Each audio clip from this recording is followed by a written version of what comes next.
You really do get a full view of the ocean from here, don't you? Yeah, I think like I've tried surfing a couple times, but like I think the water is still too cold here. Way too cold. Yeah. Way And too I cold. know, like, so what would you start on this videos? What do you want to do with the series? Or?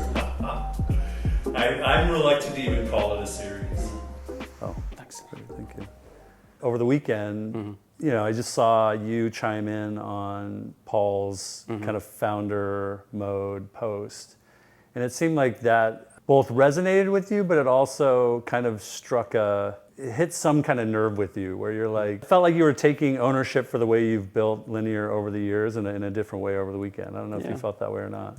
Yeah, I mean, like what you're kind of like saying is kind of like also how I and we also been thinking about Linear. It's like we don't like want to build it the same way, and then there were like all these other companies we've been at, and like there's like reasons for it. It's not just like we want to do it Just differently because of the sake of it being. Yeah. But I can see that like I don't know that there's like these trappings of like following that path of like the fundraising and like what the VCs are kind of like pushing, and it doesn't feel for us doesn't feel like kind of like the right path, and like doesn't kind of lead to the goals we have. And so we have like reasons not to like do it, but it is kind of tough. Like it's almost like it's like you almost kind of like get branded like you don't like growth or something, right. Because like you're not like pushing it as hard as you can and like kind of like following these tactics. So you're like you don't like to grow or you don't like money or something, and it's more like we just don't think that's like the most important thing. And it's is that just something where you and your co-founders are just fundamentally wired differently? Like it's so natural to you how you'd like to build? Or did that become more pronounced because you did, I mean, I look at your backgrounds, right? You guys are out of central casting for Silicon Valley founders. You sold a company to Coinbase, Airbnb, your partners have been at Uber. You've been at some of like the names of the last decade, or at least certainly the last wave. Was there something in that experience that more amplified what was already in you, or these kind of pre-wired ways you thought about building companies? Yeah, I think it's probably both, that there is like certain things like we care more about. I think like obviously every founder probably cares about different things, but I think like all of us care about the quality of things, and and that's like kind of like the important thing for us. And like since the beginning, like we always try to do things that way. And then I think like some of the tactics, like all this like what's the blitzscaling and these kind of things, it's like that, and like what I saw in these companies too, like Coinbase and Airbnb, kind of made me learn or realize that like there's a cost to that, like kind of like type of scaling, and it's like you start focusing on the scale metrics or like how much you're expanding on something, but then like you're not like necessarily like focused on like how or like what's the quality of the output or like what are you actually doing, and then that's like doesn't excite me, or like I'm not excited about numbers or like numbers on a spreadsheet or something. I'm more excited about like what are we actually doing or enabling people to do. And I think like part of it then is also because we've been in this game longer and like had a previous companies, had some mistakes there too, like learned from some mistakes, and like being able to do this like startup journey couple like kind of in other companies, you kind of have a little more like a confidence, and it's like I don't have to do those same things, and like we can do our own way, which I think like some founders might not have that because they don't have the experience. So you might not have the confidence of like saying no to some of these things because you feel like that's kind of like expected from you, or that's like what the founders do or what the CEO is supposed to do. And like, I don't know, like fundraising is maybe one of like, you're supposed to be fundraising, and like, so you always do it. be fundraising, Yeah. yes. Right. There's anything interesting in how your ambition around Linear changed over time? Like when you started just the three of you, you made the fairly conscious decision not to raise money right out of the gate, even though you probably could have. A lot of times when people talk about controlling their own destiny, just being in more control of their environment and what it is they're building, I think some people could interpret that as less ambitious, because if you want to sell the business, you want to sell it, you still want to own enough of it to move the needle for you personally. Like, was that a consideration early on in terms of like when you picked the product and problem you were going to go after? Was there some idea of optionality? Is there still some idea of optionality? Yeah, I mean, like, I think like the idea of optionality has always like been on my mind, and I knew about it. That I think with each fundraise, you're kind of like, there is certain optionality that get lost. Yeah. Like if you never raise funding, then you kind of like Infinite. yeah. I mean, I don't know if it's infinite, but like you retain the optionality to do other things. Like, and I think like sometimes I tell founders, like they ask me like, should I be raising money? And it's like, well, you kind of just have to ask the questions like, do you want to be like a venture backed company or not? And like that's like the question. Like if you raise money, What's then implicit in that question for you? I think that in the end, it comes down to that ambition. It's like, in the end, you do, like, it's not like I feel like it's my like sole purpose in the world to return the investors' money or their funds or something. But I think like Wake up and create shareholder value top of mind every morning. Yeah. But like it's like, I think there's that like kind of contract you make that like you should be like aiming high with this company and kind of like pushing it like as far as you can. And I think that's the choice you make.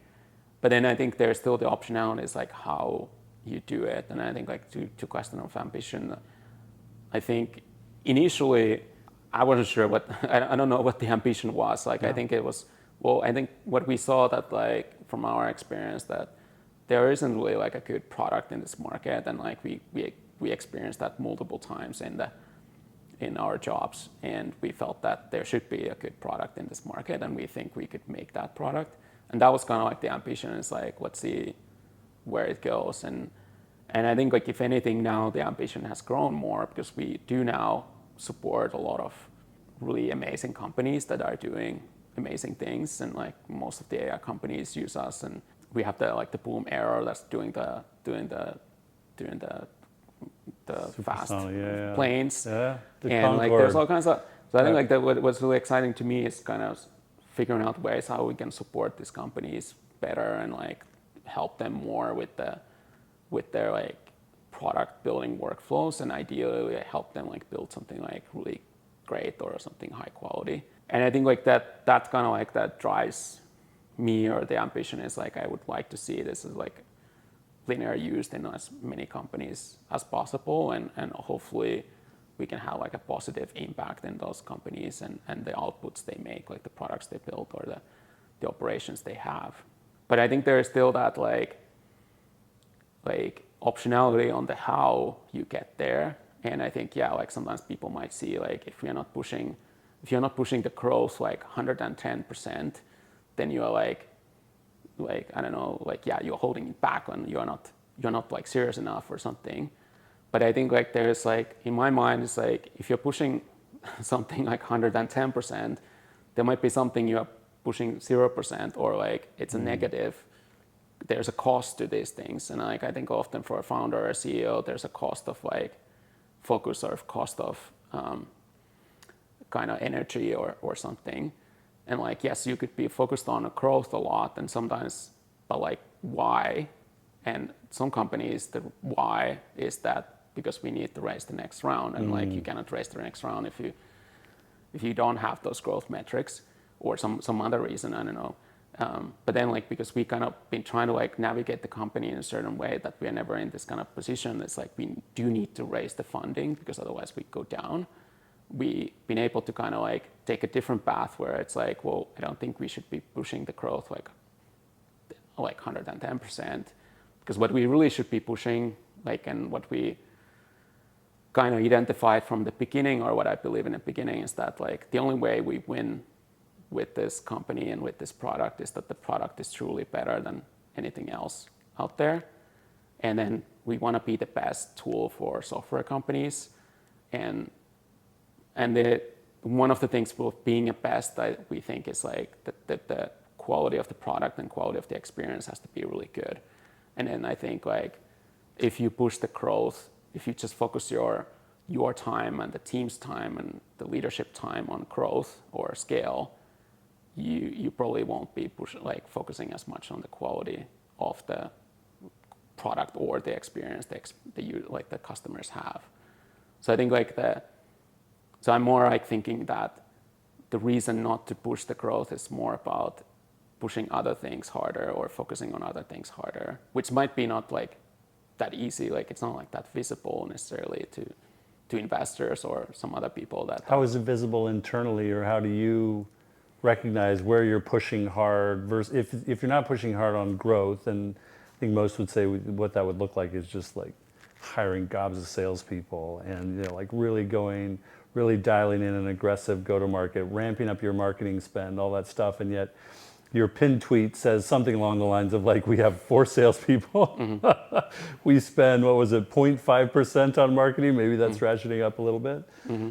I think it just shows that that's what we focus on and what we push the teams for. If they like what they're building, the products or features they're building, like everyone in company is like kind of always pushing like, can this be better? And if it's not, like before anything goes out, we try to like push the teams. Is better always qualitative, or is somehow quantified better?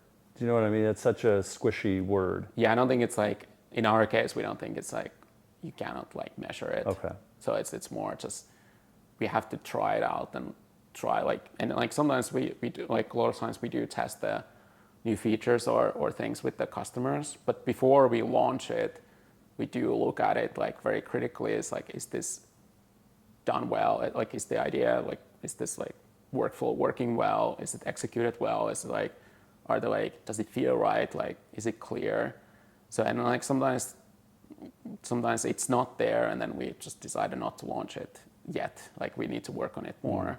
So sometimes it's like pushing hard is that we just tell people you need to keep working on it, and we are not gonna like release it until it's kind of feels good. I think it's also about those people that like we, with everyone in the team, we do try to look for that they have certain level of interest in the craft, and it's much easier if people can see the problems of the product, or like if they're craft oriented people, they kind of like take more pride in the work they do, and they're not just gonna slap something somewhere quickly, but they're more like think it through and like try to like make it good.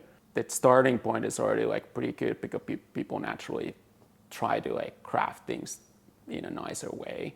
So partly it's also again about the hiring that like we try to look for those qualities in people, and not just like people who can execute things fast or like scale things fast. Is there a way to, how do you recognize craft? I read a post you wrote a while ago about Hero Dreams of Sushi, and you talked a lot about craft and taste in there. And part of the way you kind of described taste was like being around things that are tasteful, and improving your taste through, exposure to things that actually are good taste, whether that's food, culture, whatever it was. I don't think with craft there's a specific, like it's like a moving target, or it's not always even about, there's not even a target necessarily. I think it's more like the mindset. So I think like craft is a mindset. So that's like what we look for in people, is that when we interview them, we ask them about like something like what they're, for example, like what they're proud of, like what kind of things they build. And then I think like you can kind of see when they actually care about what they build, because they talk about it a little bit differently. It's kind of like maybe like how you would talk about your children or something. Sure. Versus like, well, like an energy that comes out, or so it's like there's like a deeper connection with the work, and then also like we also look, sometimes ask them like, what would you have done? Like, I don't know, you built a specific thing. Why didn't you build it this way or something? And usually they have like reasonings for these things, and they have like I did consider that, but I didn't go there, and like because of these reasons. So I think like there is that signal you can get, like do people actually care about what they do, or do they just kind of execute the work that is given to them? And that's kind of like what we look for. And I think for me personally too, I think like there's like the discussion about the founder mode and all that. I think I don't know, it wasn't like very specifically defined what it means. But no, in fact, that was my response to it, was like the more you try to define it, the less the less weight it actually carries. Yeah. Do you know what I mean? Like the more you try to unpack what that means, the less it means. Yeah. Yeah. Yeah. And I think Because like then it falls back into the same thing that he was trying to avoid in the first place, which was like a playbook. Like, Yeah. give me a playbook. Here's the founder mode playbook. Go run it. yeah. Right? Yeah. And I think like it might like look different with different founders or different companies and like whatever. But yeah, I'm like where I was going with it was that I think like part of like what I think about the founder mode for me, what it means is that you care about the work of like they care about the output of the organization, and you kind of have some level of interaction with that. I think because there's that like natural path of like you as a CEO of like some kind of founder or leader, you're like you hire the different layers of management, and like you kind of like give up, like because it is really hard, and I could see these frustrations with my previous like Coinbase and Airbnb. I could see the frustrations they had with that situation. It's like you want something to done in a certain way, but you kind of have to explain it to this like exec or VP who then has to explain it to someone else, and it's like this like This broken, telephone game. yeah, Yes. and like it's maybe none of them really understand it anyway. I think that the founder mode partly, I think it's about like founder having the kind of ability to change the problem, like so like as they see things develop, but then also partly about the like they can actually like they might care the most about the output of the work or like the output of the craft, and like sometimes the management layers are more concerned about other things. Do you ever get pushback internally for caring that much about the craft and actually what the end product is? I don't think so. I think there's definitely... Or maybe there's a flip side of that says, have you tried at times to be less invested in the output and then found that that wasn't your preferred way of operating? Yeah, definitely. Like I'm not involved in everything, and sometimes involved less or more. And to me, it's not like I'm feeling sad if I'm not like touching every single thing. And like my preference wouldn't be necessarily like touching every single thing, but like I do. Sometimes there is a problem where like if I haven't paid attention to something and then it's like goes for a long time and like people are building something or developing something, and then it's like kind of like, okay, yeah, we kind of like have this now built, and then I come in and look at it and I'm like, no, we can't do this, or like this is not the way to do this, or something like we shouldn't be doing this. And I think that can be like obviously really like disrupting for people, and ideally that doesn't happen. But we also like try to set the expectation in company that sometimes this does happen and it's okay. I don't think there's like necessarily like pushback. I think there's sometimes this like annoying or rough situations where we do have to like course correct something or shut something down, and then we sometimes move the project to other teams or other people because we just feel like, okay, this team has tried enough, so we should like change the people. How do you do that without like destroying the teams that you're moving it from? I mean, I think like we try to be like honest about it. It's like I think like we all tried this like quite a long time now, and like I think everyone is like maybe like a little bit frustrated or annoyed because we haven't found the thing, and so we just thought like maybe we can try with this other set of people, and we do feel that like both of the teams can still, like they obviously had a lot of contribution to that project, and it's their project still, but sometimes some of the finishing touches we need to move to somewhere else, or like someone else to kind of who has like, there's certain people we know that like has this like good like finishing ability that they can like quickly like try to finesse the details, and often it means that like we have to kind of like prototype things live and like maybe prototype things with us founders more, and then that's not the skill set with everyone. So there's like few people who can do that, and like we often like kind of use them in this kind of situations. Anything else in that essay that Paul wrote? You seem to have such a strong reaction to it. I'm just curious if there was anything that really jumped out at you or that felt very personal to your experience so far with Linear. Because it feels to me like Linear is probably the realest representation of you and your co-founders' values in terms of how product and a company gets built. Yeah, I mean, I think like my reaction was that I think like like I think the reason like they talked about this and like why Brian Chesky talked about this or why they wrote this article is that there's this standard path of like you grow the company, you hit the stage, you hit this many people, and then you hire this kind of management and you hire these kind of people with this kind of track record. And I think there's this like standard path of doing these things. Many founders follow that path and it can be successful, but they also might find themselves quite frustrated about the company they work at. It's kind of like, I think a lot of founders and people who join startups, it's like you start a startup and join a startup because you want to escape the corporate world and the kind of annoying things about it. But then you might, as a founder, find yourself one day, it's like your company you built became that corporate. And it's kind of like the saddest thing you can think of in a way as a founder is that like you build a company that you hate or like you hate working in. And I think that's like something we been trying to like, I don't think like you can fully avoid that fate. Like you like at certain scale or maturity of the business, you do have to like move towards that like standard path and have the standard kind of roles and people. But I think like you can kind of try to delay it as much as you like possible, and that way like gain some more time and like kind of maybe along the way you can find some other options or paths to that.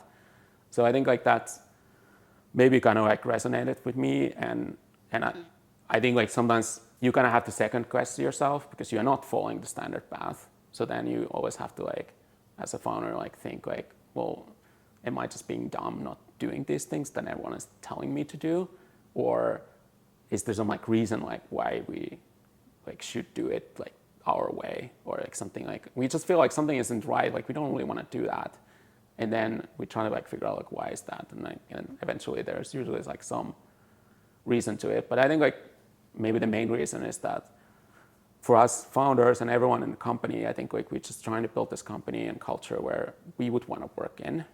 And I think like that's why the company is very IC focused. All the projects are like most of the like product projects, they are led by the engineers or the designers, and like we try to like just like work on things in a simple way and not like try to like, I don't know, create process or some like management layers or things. And I think it just feels better to us. And I think like our ideal company has always been like there's like few, like we work with few great people, and that's like the most fun we can have at the work. Like it's like, I don't think no one like really enjoys the corporate like, I don't know, complexity. Like maybe there's some people who do actually enjoy it, but like I think a lot of like people who want to build things, they don't enjoy it. Yeah. So we really want to build that company for builders, and then hopefully we can also like build that product for the other builders and help them also with this like aspect of like, can they just focus more on their work and focus more on the output of the work versus like the coordination or the meetings or communication of the work. I think it's so right on, and it's something we talk and write a lot about too. Just the focus really does matter, and if you focus on, especially these days, entrepreneurs are coached to focus on so many random things. Focusing just on building the product, focusing on those customers is just so much infinitely more valuable than, you know, taking those meetings, you know, or taking meetings with investors who have zero interest in your business. They just, you know, think they need to meet you, or there's some information they're trying to get out of you. I'm curious, that first time around, were there things that in the moment you knew weren't your style or that didn't feel right to you that you did just because it felt like that's what you were supposed to be doing? Anything specifically jump out? Yeah, I mean, like I think definitely like fundraising tactics. Like I think the brute forcing. So I got some advice from some other founders, like, yeah, you just make a spreadsheet, you put like 200 names on it, all the different investors, then you email everyone, like you figure out the intros, you go to, like send these emails, then you like do this, like you ping this person, and then don't pitch the first, don't pitch your number ones first, because you don't want to be so. And then like you have the spreadsheet, you have the status of everything, then you like go door to door to like do the pitch meetings, and like it didn't really Did that feel wrong even in that moment? Like, did it feel like it wasn't the right thing to be doing, or did you just think this is what everybody does? I guess we'll just do that. No, it felt wrong because like I've never been that type of a person. Like I never brute force anything, or kind of like I always try to figure out like what is like a good or like a smart path here versus like I'm just gonna start on this path and then I will just like go through it no matter what.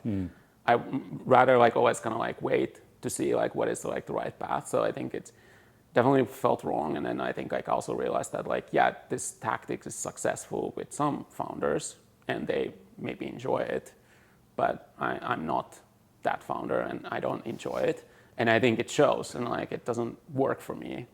And so then like I think the opposite, I've kind of like done the opposite with Linear, which is that all the fundraisers I've done, it's like even with the first fundraise, I was just like telling all the VCs no, like this time luckily I think we had like a lot more like initial interest, so that was like fortunate that to be in that kind of position. But I also like started like telling no to the investors. I'm not gonna like do this now, and I'm not gonna meet. And what happens with that is that like investors get even more excited. And like that wasn't my tactic, but it's just I just didn't want to like think about it at the time. And then like, you didn't know what you were doing. You didn't know he was gonna whip them into a frenzy. Yeah. Like I mean, I kind of knew about it, but I'm also like it wasn't like I wasn't doing it because I was like doing a tactic. I was just like, I think this is too early because we just announced the company, and I felt like I don't want to like start talking to VCs the very first month of starting a company. I think it's just kind of distracting, and also even if it would be like a great outcome, I'm also yet not sure like what kind of company is this going to be, or like it's like you just not. I just feel like we weren't like ready for that yet. A few months later, I just saw like the frenzy got even like higher, and then I thought like, well, there's now like a good opportunity to do it and kind of like have more control or leverage on what happens. And then like even with the seed round, we were able to do it in like a few weeks, maybe 3 weeks. And then like I didn't meet with everyone. I just picked the firms or the VCs that I thought like could be the best fit.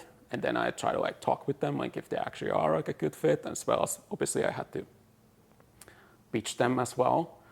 But like, and since then, like every round, it's like there's only like few people I talk to, but like I already kind of know that these are the people I should be like talking to and kind of like building it. Like not like building like a very like solid relationship, but it's more like I might have met them like a couple of times before, and then when I'm doing the fundraising, then I'm like going deeper, and then like usually I give the investors some kind of homework or something to like what do you think we should be doing, or like kind of like testing like what's their style and like how do they think about things.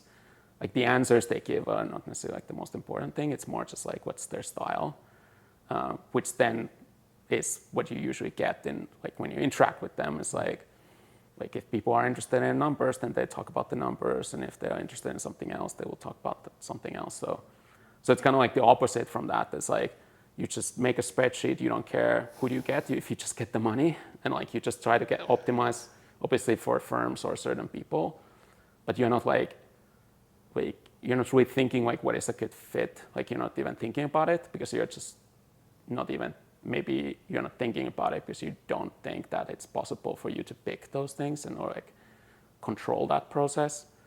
So I think like the one lesson there is like I just never wanted to do that again, and just want to make the fundraising as like kind of sane as possible.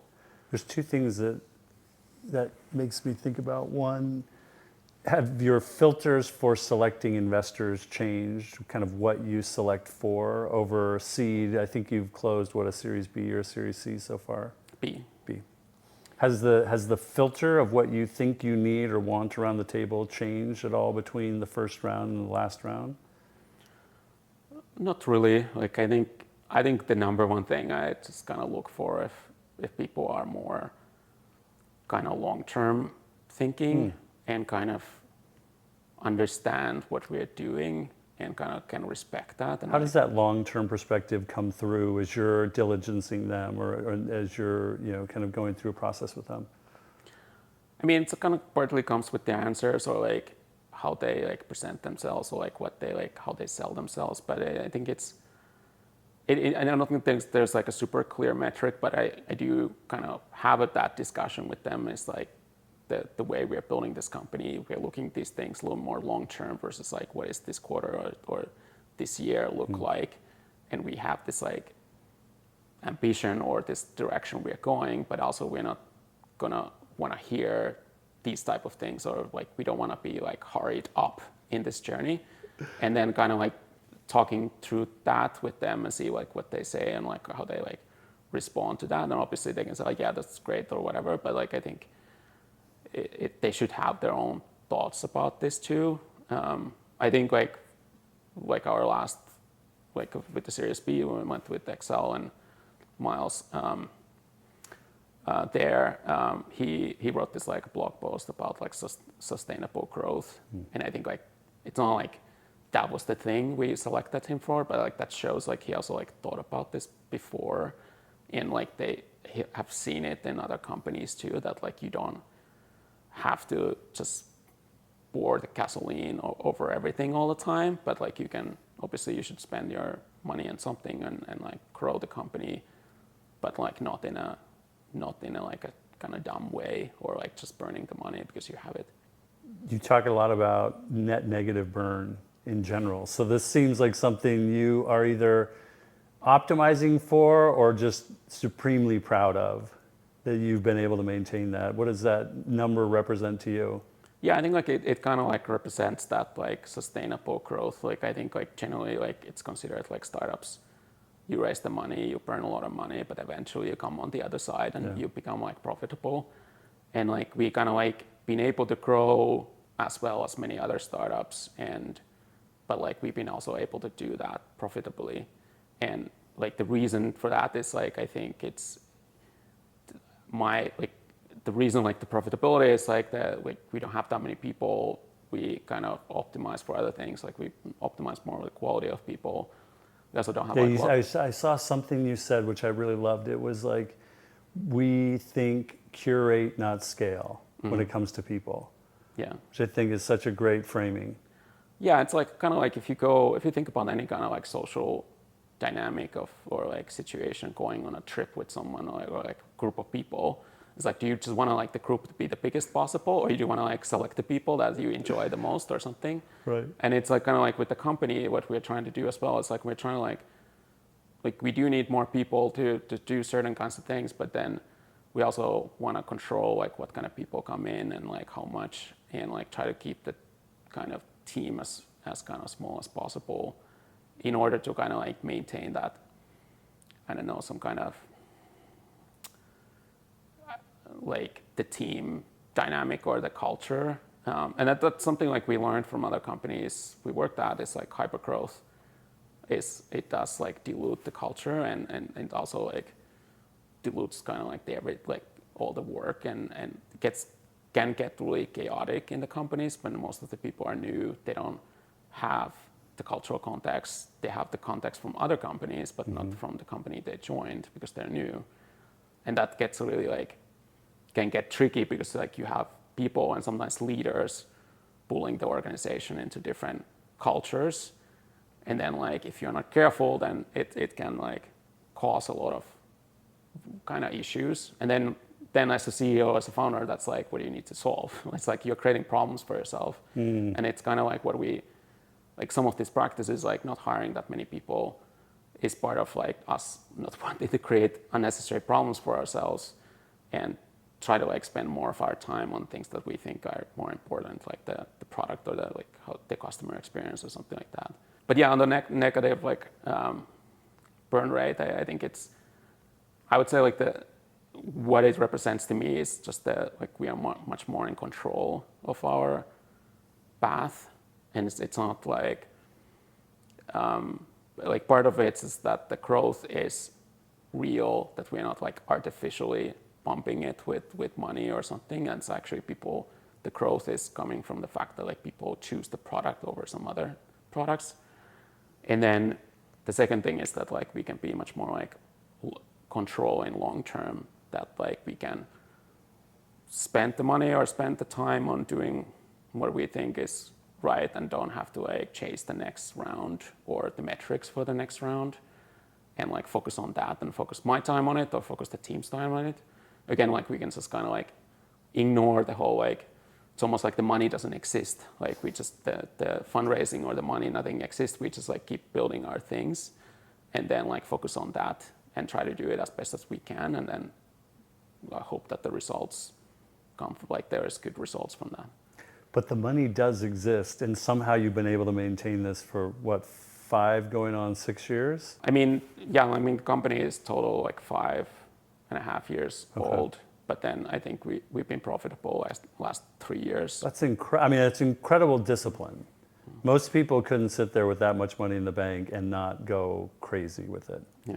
What do you think it is about you or your co-founders that lends to that kind of discipline where, you know, that's so often antithetical to like what a traditional startup does? Especially one with access to that many resources, right? Like so few achieve that rarefied air of having so many resources available to them, and so to handle them the way you're handling them feels distinctly different. I mean, I think there's probably like some cultural aspect of like we all founders are Finnish, and I think there's a certain like.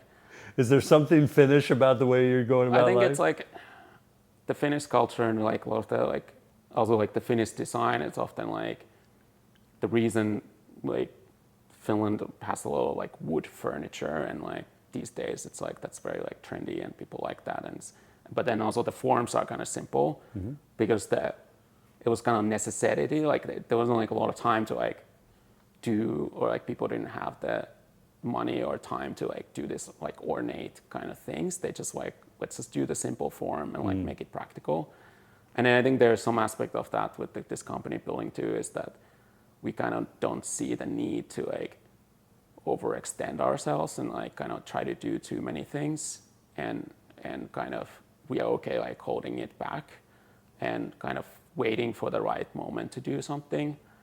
And I think it's like we've been doing more like, we didn't do much advertising the like first 5 years. Now we've been doing more, and like we're not like against it. It's more just like we just didn't think it was the focus right then to like focus on the advertising.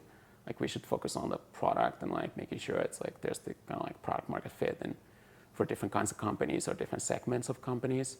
So I think like part of it is like the cultural reason and like cultural background, but then I think there's this, I don't know, maybe it helps to being remote and not being in San Francisco. You kind of like you don't get the Joneses problem. Like you don't see, like I think a lot of companies with offices, there's like a great place to put a lot of money in is like designing an office, and then you're designing those offices every like 2 years because the company is growing so much. So I think like I also saw that kind of waste in companies, and since we've been remote and don't have offices, like we don't have that distraction either. We can again like most of the time, my time and the team's time go to actual work and not these kind of things. Oh my gosh, there's actually 2 things that brings up. And just so we're clear, like this is not going to be a one take thing. Like we can cut out anything you're uncomfortable with. So, no worries. you know, like I want to make sure you feel comfortable going, because I feel like there's so much you want to say about Airbnb and Coinbase, and like that experience of watching those 2 founders, like just, I can't imagine like what that velocity and chaos felt like day to day, just looking at how massive those companies are now. I mean, that was legitimately 2 who probably executed the blitzscaling playbook better than anybody, right? Yeah, no, like that's why in some ways I don't necessarily want to like. You're not trash. Yeah, I don't want to trash on them. No, because of course like, not. I think they did well, and like That's like, what is that? That's 150 billion in market cap between those 2. That's pretty wild. But yeah, I think like there was certain things that I saw. Like I think there's a lot of good things too. Like I think what I said before was like one of the hyperscaling and like kind of growing the teams too fast, and like this kind of culture clashes that were something I did see and kind of learned from. That would be nice to avoid these things. But then there was like some things like Airbnb was really good at, even though they were like hiring fast, they did still basically every candidate had to go to this culture interview with 2 people, like 2 separate interviews. Yep.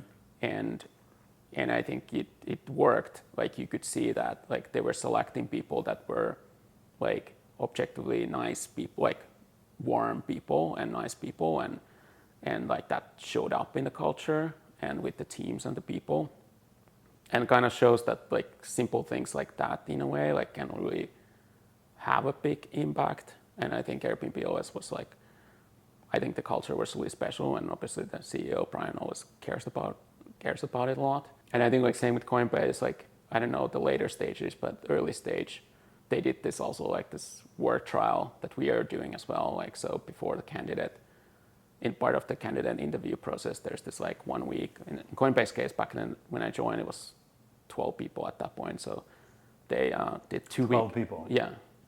So I was the first designer, and yeah, I mean, the whole company was 12 people. How long did you stay there? Just over a year. Okay. So they did this like 2 week work trial with every candidate, and like including us, and then like we kind of looked back on it and realized that like the early team, like the first 50 or 100 people at Coinbase, I think they were really like special people and really good at what they did. And then we kind of thought like I think this kind of work trial is probably like part of it, because there's a certain kind of filtering that happens with that too, both ways. Like one is like people who don't really care about your company are not going to do that, and like or care about like working in that company doesn't really want to do that. And then 2 is like when you actually work with someone. Similarly, when I'm choosing the investors, I'm like trying to work with them before actually having them on the cap table. That's amazing. You kind of like see how do they communicate and how they work, and like how maybe good they are, what they do. So we also adopted kind of like that practice from Coinbase, and we're still doing it. And it's one of those things everyone saying it doesn't work or like doesn't scale or like you can't do that, and there's a lot of like problems with it, but we just haven't found that many problems with it. I mean, it takes a lot of time, but like, and back in the day when I was hiring recruiters, and I talked to a lot of recruiters, and they all said like, no, that doesn't work. And then I'm kind of like sitting there and it's like, well, we've been kind of doing this and it does work. Like it's kind of weird like people criticizing something before they actually like tried it out or like seen it working or not working. But it just like doesn't follow the normal Silicon Valley recruiting funnel process, which is like just go through the funnel as fast as possible, put the offer in fast as possible, and that's like the tactic. But then ours is like kind of like a little bit not the opposite. We also try to move fast, but then there's this like work trial, which is like 1 to 5 days, and it does add that segment there. Yeah. And like if someone is in a hurry, then we have to try to figure it out, or then we can't do it. Like, but that's kind of like our choice. That like we rather like. Oh, that's interesting. So if they can't do it, if they can't make time for it, if they can't fit it into their schedule, it's just a no. Yeah. Wow. That's impressive. But like it doesn't happen too often. Like usually we can find like a weekend or something, and like, but there is sometimes candidates like they already got an offer and like they're already late in the process and they seem promising, but we just like realistically we still have to do the interviews and we still have to like you to do this work trial. So you're gonna be okay. It's gonna take like 2 more weeks at least, and sometimes it doesn't work for the candidate, so then we don't do it. So that's one area where people have said, okay, that's not going to scale. You guys are going to get to 20 employees, 30 employees, 50 employees, and all this stuff is going to break. Sounds like it's still working. Any other things you've done that people have been telling you all along isn't going to work that you feel conviction about continuing to do despite all that pushback? I mean, remote work is one of those things. And like this is actually the thing I was thinking about on the drive down. I was like, why are Americans so bad at remote work? Mm-hmm. Why can't Americans figure it out? You Euros seem to have it all figured out, especially Scandinavians. So what is it about remote work that people can't figure out how to make work? Because it seems like now it's like this lightning rod, you know, in Silicon Valley and startups especially, that you know, anybody who's ambitious, there's no way you're going to build a remote team. Yeah. Yeah, I don't know what's the answer for like like why people are really bad at remote. I think there's probably some like people's own experiences or like their ability to translate their like normal things they do in office into like a remote environment. I think like the main thing why I think people are commenting about remote not working is that during COVID, I think a lot of companies went from like in office culture into the remote culture because they had to. But then the problem was the team they hired and the managers and the execs and even the CEO of the company, they didn't start a remote company. Yeah. They started like whatever normal in office company. And so like I often compare it to like remote and in office, it's like a different kind of skill set and you need like a different kind of team for it. And you can't just like flip it back and forth whenever you want. You kind of have to choose one, like which team, like which sport you are playing. So if it's like you built this like in-office team and they're playing like baseball and then like now suddenly you choose like, okay, we should play like basketball. And like, I don't think it's going to go well. Like it's not like the baseball players don't necessarily like don't have the talents for basketball. Yeah. And it's like the managers don't know how basketball should be trained or like played. So I think like the reason like people find like remote doesn't work for their company is that like they didn't actually build a remote company. They just like try to like, I don't know, they tried the remote way of working, but that didn't like really do it right. And I think like the other thing people say is that like you cannot do remote in the beginning in a startup. And I think there's like some truth to it, but I think it's just like always depends. Were you three co-founders all in one place when you started?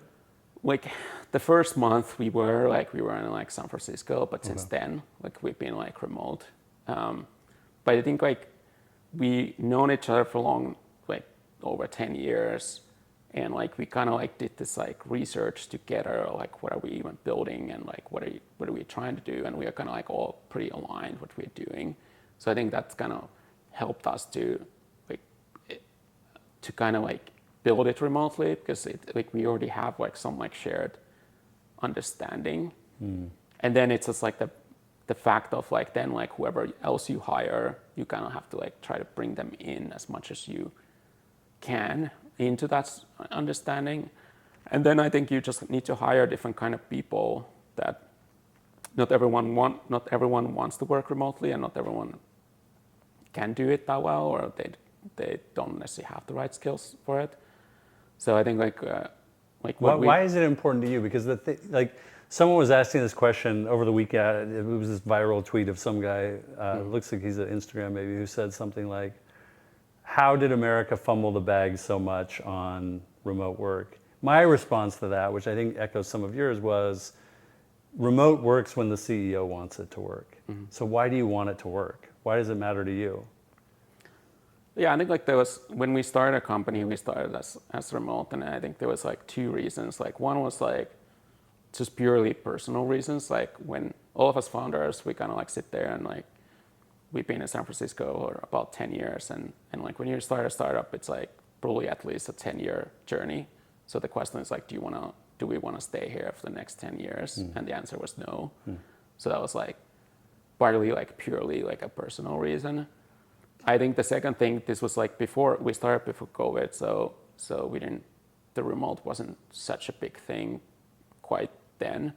But like we could see already the companies are, like even the companies we worked at, like you have multiple offices and you have multiple like buildings in the same city, or like you have like large companies have campuses, and like what happens with that is like people are too lazy to go to the actual meetings into the rooms. They call in to the meetings from the other office. That's amazing. And then like they might not even have time. Like it's just like takes like 10 minutes, 15 minutes between the buildings or something, and they don't have time to like do that. Right.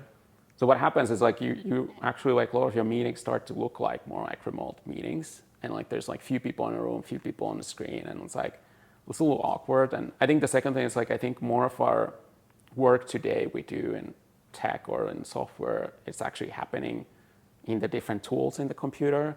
Like you chat with people every now and then, but it's like you don't really like always like do the work with them.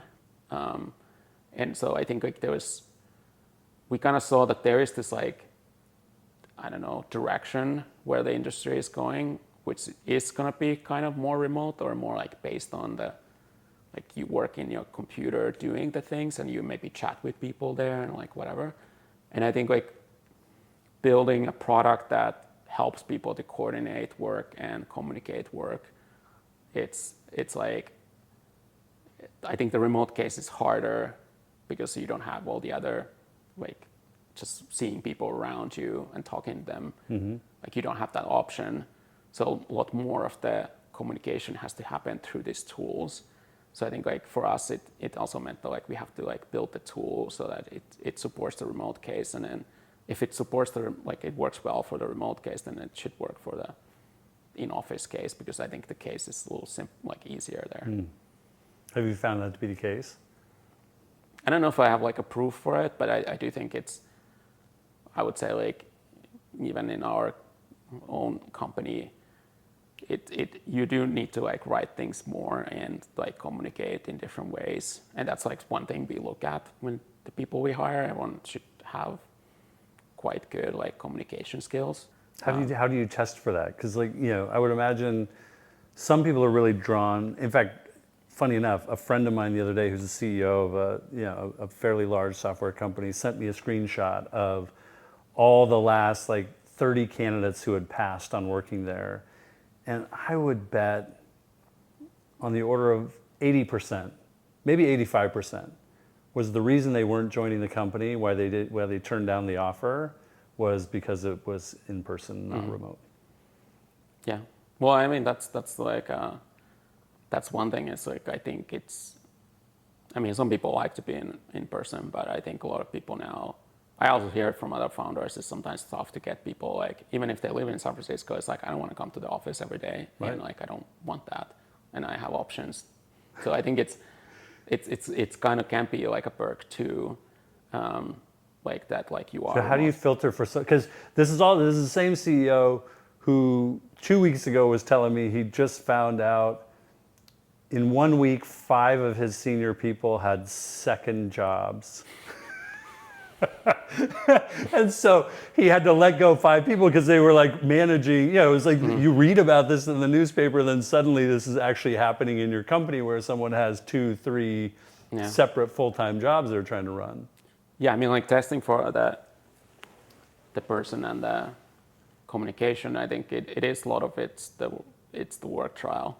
And then it's like, because like doing that. So that's not just for technical. That's for every hire. Yeah. That's not just for developers and engineers. And like, but even with engineers, it's like you see their like what's their day-to-day communication like, and like we have so with any work trial, there's some kind of project that the candidate works with our people, and like in that area, if it's like a product, if it's an engineer, then they're working on a product feature with maybe like a designer and another engineer and someone else, and like there's like a, not every day but every other day, there's like a sync or like a project meeting, and like they obviously how the person interacts there, and like how they communicate the process between those meetings, or like how they generally like communicate. Is there any red flag that you've picked up on now where you say, okay, if this shows up in the work trial, it's probably not going to be a great fit? Well, I mean, simple one is like if they don't communicate anything, then it's usually like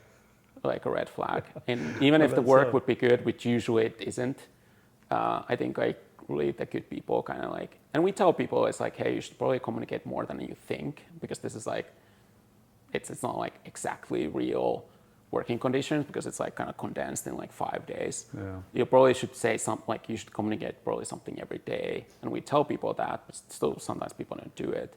And so it's like, that's like a clear red flag. And then at the end of the work trial, they have to present the work they did, which also like gives them like, they have to kind of present the problem they were given, what they did about it, and like how they arrived here and whatever. So like all of those like different steps, you can see like how well people can communicate, or like how clearly they can communicate. We're not looking for like, if you are like engineer or some other person, it's like, we're not looking for someone to be the master like presenter or something. It's just more like, are they clear with their communications? Like, are they understandable? And like, did they get to did they get the clarity of what they were asked to do, and were they able to like navigate it like well and communicate like how they navigated it. And then like with some non-technical roles, we also ask them to make something and like present it to us. We also do this like sometimes like early in the process. It's like a kind of teach me anything presentation where they can like just talk about their hobbies or any other topic they're interested in and try to like tell us about it. And I think that's also like a simple test to like test someone's like communication ability, if they can like distill something they're really deep into like something simple that, and like which hopefully is also engaging to the audience. So that's those are some of the like things we do to like test for the communication. Have you ever had to give one of those presentations about what you're into? I think probably. What would be the non-obvious one that isn't like, ooh, Scandinavian design, or what's something you're into? I mean, that people might I've be definitely done surprised like saunas. Like that's like yeah, that's going to be a real shocker. yeah. Finnish man into saunas. The other one is, I don't know, maybe it's also another shocker, but it's like potatoes. Hell yeah. Potatoes? Yeah, like how, so America has a problem where there's only like 4 kinds of potatoes Right. in the grocery store. There's like the big ones, Big there's russet, the small ones, yeah. there's the red ones, Yep. and maybe there's like some other little kind. But like in Finland, you actually have like, there's like, I don't know, like 100 different varieties. They're kind of, and then like there's different kinds of potatoes for different purposes and like different seasons. Really? And like depending on the area it's grown, it's almost like the wine regions of France. Like it's like the terroir. The terroir. He's talking terroir of potatoes. So it's like because some parts of the country, it's like the soil is more like sandy, and some is more clay if it's like old like sea like bottom or something. So like different varieties do well in different soils. So it's just like you go to a grocery store and then like you see like, okay, there's this variety, it comes from this area, and it's like maybe it's picked this morning, and the potatoes like are like taste completely different. They're like much more like, there's like a flavor to them, and it's like they're sweeter. They hardly have any skin on them. Like you can brush the skin with your like finger. Oh, fascinating. Before you've even cooked it. Yeah. It's yeah, that so tender. Like, yeah. They're like, because the skin only develops after you take the potato out of the, and then like usually what happens with most potatoes that you just store them. Somewhere. Wait. The skin forms after it's out of the ground. The skin is there, but it kind of hardens or it dries out when you take it out of the soil. Okay. And then like when like most like commercial potatoes and like most like normal potatoes, like you just put them in a warehouse for like a few months. Yes. To kind of like sometimes talked about. And now I do also in the summers when I go to Finland, I do grow my own potatoes too. Okay, what's your variety of choice? It's like I'm not. The problem is like acquiring all those different varieties. So like I haven't found like I've only done it like a few years now, so I haven't found my favorite. So it always depends like what is available. Kind of you need the seedling potatoes, and it's not like the same. Like you kind of have to go to like the market. So is there like farmer Karri out at your cottage during the summertime? You're like on the tractor. No, it's not that big farm, so it's like few like garden boxes. And that's cool. But like I still need to till the soil and then like put the potatoes in, and then like go water them if it's too dry. And then I've been growing some other things too, but it's not like a huge operation, but it's just more like you get like at the end of the summer, it's like you have enough like lettuce, you don't have to like buy anything, and then like you have enough like potatoes for the rest of the like fall. So like you don't like Can you bring them back with you? Did you bring some back? No. Like I think it's illegal to bring like. Is like, it really? Well, I think like you cannot bring like non-cooked food or like perishable meats food, or. But your ambitions for the farming are relatively contained. Like it's not like I'm not trying to like build a huge farm. It's more like trying like different things. There's some berries we're growing, and we did put in like an apple tree now, some more different kinds of berries, and yeah, I think like sometimes there's just like at the end of the season there's like too much of everything, and then you can't. Then you have to figure out what you're gonna do with all that. You start giving it to your neighbors, your yeah, family, we did all that, and like, and then you like with the berries, you're just okay. I guess we need to make some juice or jam or something, but it's like you can't eat them all. Observation I had when I went down, these tweets of yours, just to kind of get a better sense for what you've been putting out there, because you're relatively focused on Twitter, but occasionally you'll like veer off into, things about entrepreneurship. And you take such a countercultural, like counter mainstream startup cultural approach to building linear, and yet when I go through your comments, it's all high fives. Everybody's like, yes, that's exactly right. You guys, you're doing it perfect. And yet no one actually does it that way. Why do you think that is? Like if it seems so obvious to people that focusing on customers, focusing on the product is the highest and best use of an entrepreneur's time, why then don't more of them do it? Yeah, I don't really know. I mean, I think it's, and obviously like the people who are high-fiving, I don't know exactly who those people are. And I think like maybe many of them are not necessarily like founders, and they're like other people, and like they kind of like see the same things, versus maybe that some of the founders are, like more like distracted by other things. I don't know. I sometimes like I keep coming back to this. Like for so long, people been kind of spouting this like that product doesn't matter, only the distribution matters, and I think it's like maybe that advice or that saying holds true when you're building like a social network or something, but like for a lot of other cases, I don't think it works for like a startup, and especially now.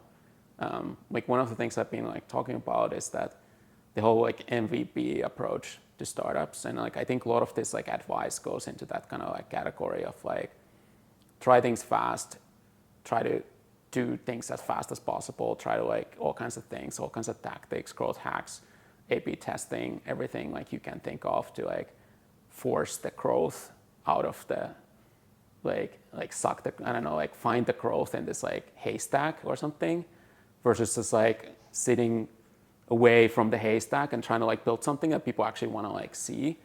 So I think like it's maybe it's just like it's too simple for people to hear that, and it's not also like that easy to quantify. It's like what is a good product, or like what is a great product. Like it's like, and like my definition is that like you have a great product if people are talking about it and like kind of raving about it. Like if no one talks about your product, then like you probably no one's either using it, or then like it's not a great product. And then I think there's like a different layers of that, and what we see with our product, and since the beginning, is like people have been always like hyped about it, and when they try it out, it's like they get more hyped, not less hyped. Like it's like they don't, like sometimes products are very hyped, but the reality is not there, or like that they don't match the expectation. And then I think what we see, which has been really helpful for us from a business point of view, is that when you have those, like when people see, okay, this is a great product, they often become like the fans or the champions of that product. And when you're trying to sell like an organizational tool for companies, those champions are really like important, and often like I don't think the deals happen without them. And I think that's like you can have all kinds of like complicated or kind of playbooks for go-to-market strategies, but like our strategy is like build a good product people will notice, and especially in this kind of market where people are like software developers are professionals of software, they can recognize quality or good products when they see it, and then like they will likely use them if they can. So that's like kind of like our simple strategy, which I also talk to the company. It's like the simple strategy is just the quality. It's like that's what we need to do, and that like quality gets talked about because it's kind of rare, and then like startups especially, even large companies, like there's like a lot of large companies that are known for Do you do anything in the quality. product to encourage that word of mouth?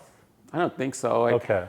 Yeah, I mean, because people really, I mean, genuinely, even non-technical people that I've mentioned that we're going to talk today, were like, oh, linear, we love linear. I'm like, what do you know about linear?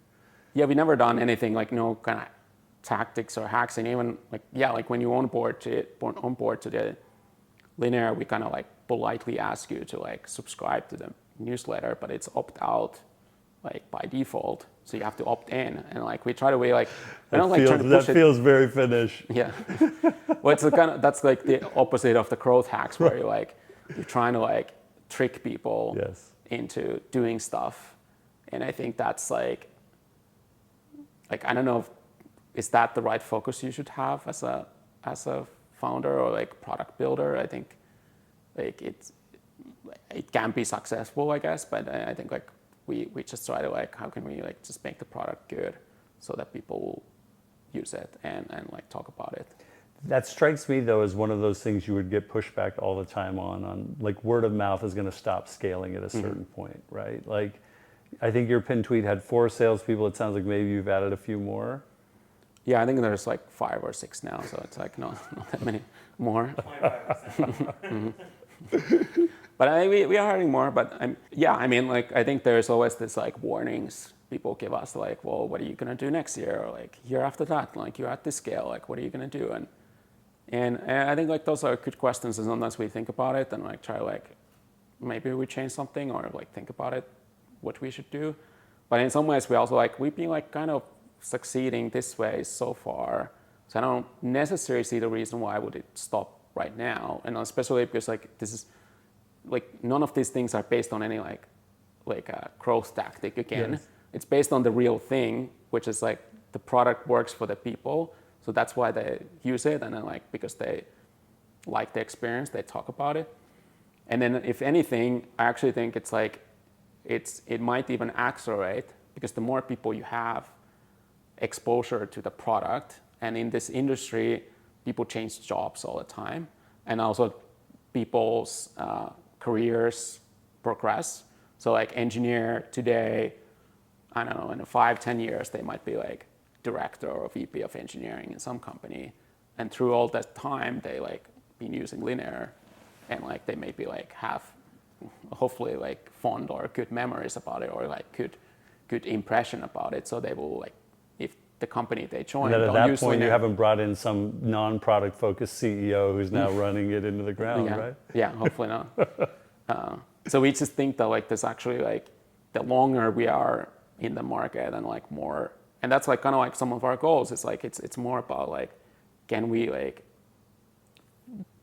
kind of saturate certain segments or like certain stages of companies and like certain type of companies, because then like you start to like create this like environment where like linear is actually the default option, and it is in certain segments like in startups and like Hey, you mentioned AI. You've got Yeah. pretty amazing coverage there too. yeah. And I think like part of that is probably because like a lot of the AI companies are newer, Yeah. and it's like we are kind of like in this generational play, but like we also have like several kind of larger companies that switch to us, so like that have been around for longer and they'll constantly switch to us. So like Scale AI is one of those like AI companies been around for a longer time, but they now switch to us. So Amazing. a lot of these deals happen because there is some group of people or a team already using the product, and they're kind of like the champions of it. And then at some point, the company kind of, like someone in the company starts to realize, well, actually, like this could be beneficial if everyone uses it. And like, Amazing. So word of mouth is still scaling for you. Has there been anything you thought would scale that actually ended up breaking? Like, have any of those warnings people gave you been accurate, but you were resistant to hearing not it? too many. I mean, Okay. there was like very initial stages. People were saying like, yeah, we need to hire some like salesperson, and I was like, really? Like, I know, like we were just like our founders doing the sales and kind of. And then at some point I realized like, oh, like some companies just want to talk to sales, and it's like I don't like just personally have the time to talk to all of these people. And yeah, okay, yes, like we should hire someone to do sales. And then like later we've been like building the sales team kind of slowly, but like I think it's still it's been kind of like scaling, and I don't think there's anything I really like we change that much on the operations or something. Like I think we always tweak things if something like comes up, like something doesn't work anymore or scale, and we're happy to do that. But I think like we don't want to like start panicking before the problem is actually here. I think that some of the warnings are like, yeah, like at a certain scale, like the revenues are so like the numbers are so large, so it's like I know like it's harder to move those numbers, but then it's more just like we need to look at like is there like a realistic path, like if we can continue some of the things we're doing today, like is the path possible? And so far it looks like it is possible, but if the answer would be no, then we would have to like think like, well, what should we do differently? If this is our goal, then like should we do something differently? You know, I think in this market, I think people just have to be waking up to the reality that they've got to be thinking and building differently than they have over the last. I think you guys were just way ahead of the curve. Like talking about these things and like how we do things, I also think like it's not necessarily like how everyone should be doing things. No, I think that's a really important point. Because, which I think like sometimes with this advice, it gets to this like stage of like, I don't know, it's like something is like super trendy and everyone should be doing it. And I again, it's like, it's weird to me because I think companies are so different. You as a founder have, or the founding team or the team that you have different kinds of like strengths and like what you're really good at. And like, I think you kind of have to use those. And like what we talked about, the fundraising methods, like, yeah, someone really likes the spreadsheet game and it's like really works for them and they're really good at that. And then like someone, maybe there's some other way. And like for me, it's like, it's definitely not something like works for me. Sometimes I think about when talking about these things is that partly why I want to share about these things is that I want to show that there is like a different way of building venture companies, because I think there's a little bit of a gap where it's like you have the venture hyperscalers and like you have the Airbnbs, Ubers, Coinbase, something that are successful companies, and obviously everyone wants to also be a successful company, so they want to emulate those companies. And then you kind of like at the other hand, you have the anti-VC people and like the indie people, which is like maybe ironic with your name, but like I think there's those people, but then it's like I don't see a lot of people in the middle that are kind of like, well, venture is fine and it's like a tool and it's like you can use it and like you don't have to like just follow exactly what this like hyperscalers are doing, because also those companies are very like Airbnb and Uber, both of are this like marketplace, like local marketplace companies, and I think the whole like blitzscaling made a ton of sense for them because you have this like a land grab strategy of like if you want to like operate in this city and someone else gets there first, then it's like harder for you to like come in there.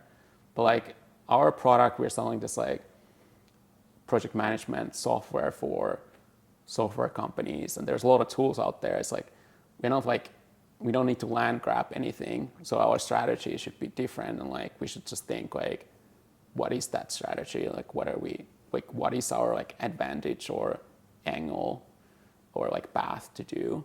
And that's like something like I wish like maybe more founders would think about or talk about is like what are the paths they're like following or like choosing, and like there's maybe like more of these companies that are in the middle trying to do something a little bit differently from the like classic like venture backed companies from the last decade, but are still venture backed and kind of like have that ambition and like have more than one person as an employee or something, and then like they have the same potential challenges of growth and like hiring or things, but they maybe like solve them differently. Wow, I mean, dude, you're living it.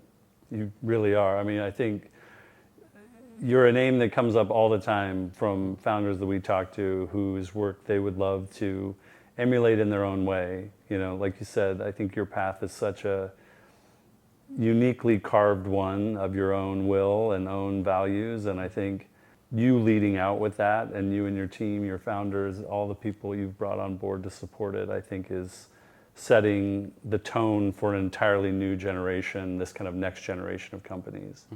So, I mean, I couldn't imagine ending on a better thing than that, other than I do want to correct. There, indie is really, we've been co-opted by the indie hacker guys, but it's like, we're really, we really think about it more in terms of independence. Like being independent, there's just so much value in it. Like you said, if you don't need to take that term sheet, don't take that term sheet. You don't want to take that meeting with that founder, or with that VC, don't take it. The hard part is people say they want that, and yet their actions betray like the reality. Or there just aren't enough examples like you guys, and what you've built or how you built it, or maybe Christine or some of these. I think there's this kind of new cohort of companies that founders are aspiring to build like. I think it's tangible. I think you can feel it in your products. I think you can feel it in so many of these other companies where the founders really are focusing on the customer and the product versus the kind of game within the game of entrepreneurship. And I think more and more founders want to be able to put similar qualities, similar temperaments, similar values out into the world. I think it's so amazing to see you guys doing it, especially at the scale you're getting to now. Thanks. Yeah, I mean, like that's also like for us, like we do want to inspire other people to do similar things. So that's why like partly we share these things, and like sometimes also share that like these things don't need to be that complicated, and like you can just. I mean, there's a lot of like talk about the first principles thinking, but it's even that's like sometimes starts sounding like kind of fancy or something. It's like you just think what is like the right thing to do at the moment, and that might be like the what you just need to do, and you don't have to like worry about some of the other like things of the future, or like what the company is supposed to do. I love it. I also love that you can take that temperament and that philosophy and still be an absolute killer. Yeah, well, I think it wouldn't like. I think like, that's like you are not playing for second place. Yeah, so I think like that's like I don't know, like where this company ends up being, but I think that's like it. I don't know. I think like if you talk about all these things and like doing things differently, then hopefully like you can also like be successful. Win. Yeah. Yeah. Like yeah. I think there is companies who does things like differently, but in the end like they don't win. So I think like that's like in the end like like you should still win. But like I think there's a path you can still like carve out your own path to it. Okay, thanks man. This was great. Yeah. Honestly, All right, like holy cow. Shout out to potatoes. Shout out to potatoes. Idaho,